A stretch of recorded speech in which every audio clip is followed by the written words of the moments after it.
जय हिंद। सुने हैं कि कल नरेंद्र मोदी जी जो है सिवान आ रहे हैं। अब काहे आ रहे हैं हमको तो नहीं पता है, अगर आप लोगों को पता है तो बताइए। क्या 5 किलो चावल देने के लिए आ रहे हैं पर मंथ, या आपके बच्चों को रोजगार देने के लिए आ रहे हैं? क्या ये बताने के लिए आ रहे हैं कि 9 करोड़ लोगों को जो है बिहार में हम राशन देते हैं, या ये बताने आ रहे हैं कि गुजरात में जिस प्रकार से हमने सेमीकंडक्टर की फैक्ट्रियां लगाई वैसे ही जो है सेमीकंडक्टर की फैक्ट्री जो है हम सिवान में लगाएंगे। पहले तो सिवान के बारे में आप लोग जान जाइए कि सिवान से 35 साल पहले कोई बाहर कमाने नहीं जाता था। सिवान में जो है उसको रोजगार मिलता था, क्योंकि सिवान में जो है चीनी मिल था। सिवान हेडक्वार्टर यानी जिला हेडक्वार्टर है, वहां पे चीनी मिल था। पचरुखी में जो है सिवान जिला में ही पचरुखी में चीनी मिल था। सिवान जिला में सूता फैक्ट्री था, और उसके अलावा जो है सिवान जिला में 2 चीनी मिल, 1 सूता फैक्ट्री के अलावा भी बहुत सारा उद्योग धंधा जो है पनपता था पहले, जिससे जो है सिवान के बच्चे को सिवान में रोजगार मिल जाता था और सिवान के बच्चे जो है बाहर नहीं जाते थे, आज से 35-40 साल पहले। लेकिन 1990 के दशक के बाद से जो है सारा फैक्ट्री जो है वो धीरे धीरे सिवान में बंद कर दिया गया। अब चूंकि सिवान जो है सारण क्षेत्र में आता है और सारण क्षेत्र में गोपालगंज भी आता है। गोपालगंज में भी जो है अनेकों फैक्ट्रियां हुआ करती थी, जिसमें सासा मूसा चीनी मिल जो है फेमस चीनी मिल हुआ करता था। आज सासा मूसा चीनी मिल की स्थिति क्या है बताने की जरूरत नहीं है, आप लोग कमेंट में बताइए कि सासा मूसा में चीनी मिल की स्थिति क्या है। सारण में ही जो है छपरा आता है, और छपरा में जो है मोर्टन फैक्ट्री हुआ करता था। मोर्टन का चॉकलेट जो है पूरे देश में फेमस हुआ करता था। पूरे बिहार का पहला जो है चीनी मिल जो है वो छपरा में ही मढ़ौरा में बनाया गया। 1904 में जो है वो मढ़ौरा का चीनी मिल बनाया गया। छपरा में ही जो है सारण इंजीनियरिंग वर्क्स था, जिसमें जो है बहुत सारा मशीनरी बनाया जाता था, मशीनरी पार्ट्स बनाया जाता था, मशीनरी और मशीनरी पार्ट्स। अब जरा सोचिए वो कितना बड़ा फैक्ट्री था, कितना बड़ा फैक्ट्री था। सारण में जो है डिस्टिलरी प्लांट था। उसके अलावा छपरा में, उसके अलावा सारण में जो ये 3 जिला है, छपरा, सिवान, गोपालगंज, इसमें जो है अनेकों डिस्टिलरी प्लांट था, अनेकों, जहां पे दारू वारू बनाया जाता था। गोपालगंज में के बगल में जो है यूपी में दारू जो है खूब मिलता है। गीडा, गोरखपुर में गीडा एक जगह है, वहां पे दारू फैक्ट्री है, बहुत सारे लोगों को रोजगार मिला। इन सारी फैक्ट्रियों को बंद कर दिया गया। बंद करने के बाद मोदी जी बिहार आते हैं। बिहार आने के बाद मोदी जी कहते क्या हैं? भारत माता की जय। उसके बाद से मोदी जी के चाहने वाले लोग कहते हैं क्या है कि हम मोदी जी के नाम पे वोट देंगे। आपको जब समस्या होता है, अस्पताल का छत गिर जाता है, अस्पताल में दवाएं नहीं मिलती है, तो क्या मोदी जी आप लोगों का फोन उठाते हैं? नहीं। कुछ लोग कहते हैं कि अगर कोई जानवर भी आ जाएगा मोदी जी के नाम पे तो हम ठप्पा लगा देंगे। कहते हैं, आप जानवर का नाम हम नहीं बताना चाहते, आप लोग कमेंट बॉक्स में बताइए कि क्या कहते हैं। अब मोदी जी के नाम पे जब आप ठप्पा लगाइएगा तो मोदी जी के नाम पे विकास भी चाहिए हमें। तो जो मोदी जी आ रहे हैं हमारे सिवान में, तो वो कितना फैक्ट्री लगाने आ रहे हैं, कितना फैक्ट्री का घोषणा होगा कल, वो मैं चाहता हूं। कल भाषण में जो है ये नहीं होना चाहिए कि हम आपको 5 किलो राशन दे रहे हैं। एक और चीज मैं बिहार के लोगों से बता देना चाहता हूं, साफ साफ इस चीज को समझिएगा, सिंपल आसान भाषा में मैं आप लोगों को बता रहा हूं। देश का पर कैपिटा इनकम, मतलब देश के सभी लोगों का पर कैपिटा इनकम यानी प्रति व्यक्ति आय, यानी एक व्यक्ति का आय कितना है पूरे देश में, अगर इसको एवरेज निकाला जाता है तो 2 लाख रुपया पर ईयर आता है। यानी एक साल में भारत के लोग जो है वो 2 लाख रुपया कमाते हैं। समझिएगा इस चीज को, जाके मोदी जी के रैली में पूछिएगा भी आप लोग, जाके जो है सिवान के नेताओं से पूछिएगा जो आप लोगों को इन्विटेशन कार्ड दे रहे हैं और भर भर के जो है मोदी जी की रैली में लेके जा रहे हैं, उन लोगों से पूछिएगा जरूर। सिंपल भाषा में मैं आप लोगों को समझा रहा हूं। देश का पर कैपिटा इनकम यानी देश के लोगों का प्रति व्यक्ति आय जो है 2 लाख रुपया पर मंथ है, और बिहार के लोगों का प्रति व्यक्ति आय जो है 60,000 रुपया, 2 लाख रुपया पर मंथ, 2 लाख रुपया पर ईयर है।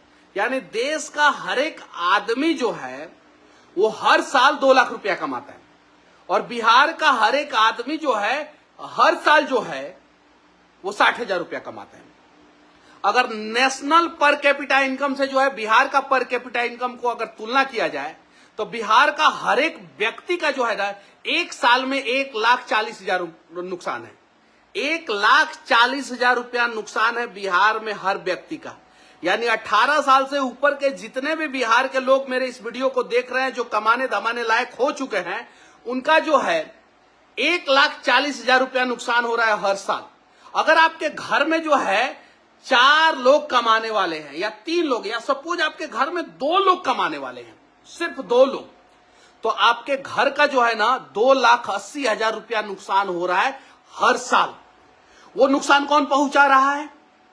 अब किसका नाम रखें हम, आप बताइए। वो नुकसान जो है हमारे यहां से चलने वाला अंत्योदय एक्सप्रेस जनरल बोगी में भर के जो जननायक चलता है ना हमारे यहां, दरभंगा से खुलता है मुजफ्फरपुर होते हुए, पूरा जनरल बोगी में जो है वो लेबर भर के जो है दूसरे राज्य में जाते हैं। ये ज्ञान आरजेडी को देना चाहिए, ये संजय जी लिख रहे हैं। अरे 1990 से बात कर रहा हूं भाई, सबको दे रहा हूं, सबको बता रहा हूं। मन करे तो एक्सेप्ट कीजिए, नहीं मन करे तो 2,80,000 रुपया अपना नुकसान कीजिए। अपने बच्चे को भेजिए सिक्योरिटी गार्ड बनने के लिए दूसरे राज्यों में, अपने बच्चे को भेजिए जो है दूसरे राज्यों में जो है मजदूरी करने के लिए। अस्पताल में इलाज कराने जाइए तो पीएमसीएच का छत गिर जाएगा। मैं सबको बता रहा हूं और समझिए, 2,80,000 रुपया जो है अगर आपके घर में 2 लोग कमाने वाला है तो नुकसान हो रहा है। और बिहार के हर एक घर में कम से कम 2 लोग कमाने वाले हैं, कम से कम 2 लोग कमाने वाले हैं बिहार के हर एक घर में। अब इतना नुकसान, इस पे मोदी जी आके चर्चा करें तो ठीक है, आप लोग मोदी जी को सपोर्ट कीजिएगा, मोदी जी के नाम पर वोट दीजिएगा। अगर इन सब चीजों पे आके नहीं चर्चा करें, मोदी जी क्या बोलते हैं गुजरात में जो है कि पहला जो है C295 जानते हैं? नहीं जानते हैं। C295 जो एक विमान होता है जो आर्मी इस्तेमाल करता है, वो पहला C295 जो है ना वो गुजरात प्रोड्यूस करेगा। पहला से भी कंडक्टर जो है वो गुजरात बनाएगा। मोदी जी का भाषण है, आप जाके देखिएगा, सुनिएगा ये बात है कि नहीं। पहला बुलेट ट्रेन हम गुजरात में चलाएंगे, दुनिया का सबसे बड़ा स्टैचू हम गुजरात में बनाएंगे, दुनिया का सबसे बड़ा स्टेडियम हम गुजरात में बनाएंगे। और वही मोदी जी जब बिहार आते हैं तो कहते हैं माताओं एवं बहनों, आप बताइए हाथ उठा के कि 5 किलो राशन मिलता है कि नहीं मिलता है। वाह, गजब हाल है। 5 किलो राशन का दाम जोड़ लीजिए आप। अगर आपका चावल जो है 50 रुपया किलो है तो 5 किलो राशन का दाम हो गया 250 रुपया। 250 रुपया एक महीना का, 12 महीना से कैलकुलेट कर लीजिए। 250 रुपया को जो है 12 से गुना कर दीजिए, कितना हुआ बताइए आप लोग? 3,000 रुपया। यानी एक साल में 3,000 रुपया लीजिए और 1,40,000 रुपया का नुकसान कीजिए। अब आप बताइए कि 1,40,000 रुपया का नुकसान चाहिए या 3,000 रुपया का राशन चाहिए? अगर 50 रुपया किलो चावल हो तो कोटा वाला चावल, अगर कोटा वाला चावल 20 रुपया किलो है तो 5 किलो का दाम 100 रुपया हुआ और 12 महीना का दाम जो है 1200 रुपया हुआ। और कितना रुपया किलो चावल जो है कोटा में मिलता है वो बताने की जरूरत नहीं है। यानी 1200 रुपया जो है बिहारी को दिया जाता है और बिहारी का नुकसान जो है 1,40,000 रुपया सालाना कर दिया जाता है। सरकार की तरफ से जो है बिहारी को 1200 रुपया दिया गया, 1200 रुपया का चावल दिया गया और नुकसान कितना कर दिया गया? 1,40,000 रुपया का। अब बताइए 1,40,000 रुपया का नुकसान 1200 रुपया सरकार ने दिया, तो अगर 1200 रुपया उसको माइनस कर दीजिएगा तो 1,38,800 रुपया का नुकसान आपका डायरेक्ट सरकार कर दे रहा है, डायरेक्ट कर दे रहा है। गांव के हर एक गरीब का नुकसान हो रहा है, हर व्यक्ति का नुकसान हो रहा है। और मैं पूरे बिहार के हर एक गांव में जाके बिहार के गरीबों को समझाऊंगा कि आप लोगों का 1,40,000 रुपया 1200 रुपया के चक्कर में नुकसान हो रहा है। अब आप बताइए किसके नाम पे वोट दीजिएगा? आप लोगों से पूछना चाहता हूं, आप लोगों से पूछना चाहता हूं किसके नाम पे वोट दीजिएगा? और ऐसा नहीं है 1990 से लेके हम 2025 यानी इस 35 साल के कार्यकाल की बात कर रहे हैं, जिसमें लालू जी का भी 15 साल का कार्यकाल है और नीतीश जी का भी जो है 20 साल का कार्यकाल है इंक्लूडिंग। और यादव भाई हैं उनका भी जो है 1,40,000 रुपया, भूमिहार भाई हैं उनका भी 1,40,000 रुपया, पासवान भाई है उनका भी 1,40,000 रुपया, ब्राह्मण भाई है उनका भी 1,40,000 रुपया, राजपूत भाई है उनका भी 1,40,000 रुपया, कुशवाहा भाई है उनका भी 1,40,000 रुपया, बनिया भाई है उनका भी 1,40,000 रुपया, बैठा भाई है उनका भी 1,40,000 रुपया, मुसलमान है उनका भी 1,40,000 रुपया, हिंदू है उनका भी 1,40,000 रुपया नुकसान 1200 रुपया के चक्कर में हो जा रहा है। 5 किलो राशन चाहिए कि 1,40,000 रुपया चाहिए? आप लोग बताइए, आप लोग कमेंट करके बताइए।